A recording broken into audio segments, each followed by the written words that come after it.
വിവാദം കൂടപ്പിറപ്പായ അദാനി ഗ്രൂപ്പ് കമ്പനികളുടെ മൊത്തം വായ്പയിൽ ഇന്ത്യയിലെ ബാങ്കുകളുടെയും ധനകാര്യ സ്ഥാപനങ്ങളുടെയും വിഹിതത്തിൽ വർധന. 2.5 ലക്ഷം കോടി രൂപയിലധികം വരുന്ന പകുതിയോളം വായ്പയും നൽകിയിരിക്കുന്നത് ഇന്ത്യൻ സ്ഥാപനങ്ങൾ. ഒരു വർഷം കൊണ്ട് വർധന 40%. ആകെ വായ്പയിൽ 18% പൊതുമേഖലാ ബാങ്കുകളിൽ നിന്ന്.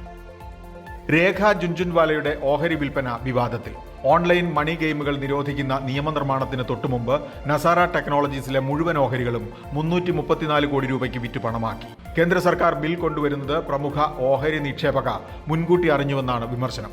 നസാറയുടെ ഓഹരി കഴിഞ്ഞ 8 ദിവസം കൊണ്ട് ഇടിഞ്ഞത് 27%.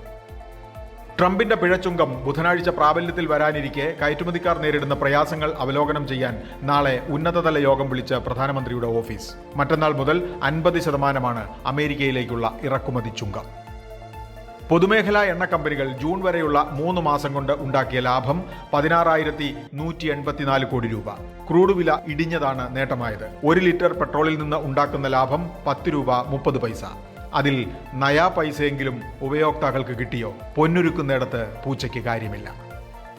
തള്ളിക്കയറി വരുന്ന നിർമ്മിത ബുദ്ധിക്ക് മനുഷ്യന്റെ ജിജ്ഞാസ കീഴടക്കി ഭരിക്കാൻ ഒരു കാലത്തും കഴിയില്ലെന്ന് സെറോദ സ്ഥാപകൻ നിതിൻ കാമത്ത്. മനുഷ്യ കൗതുകത്തെ തോൽപ്പിക്കാൻ AI-ക്ക് കഴിയില്ല തന്നെ. ബിസിനസ് വാർത്തകൾ വിശദമായി അറിയാൻ ധനം online.com.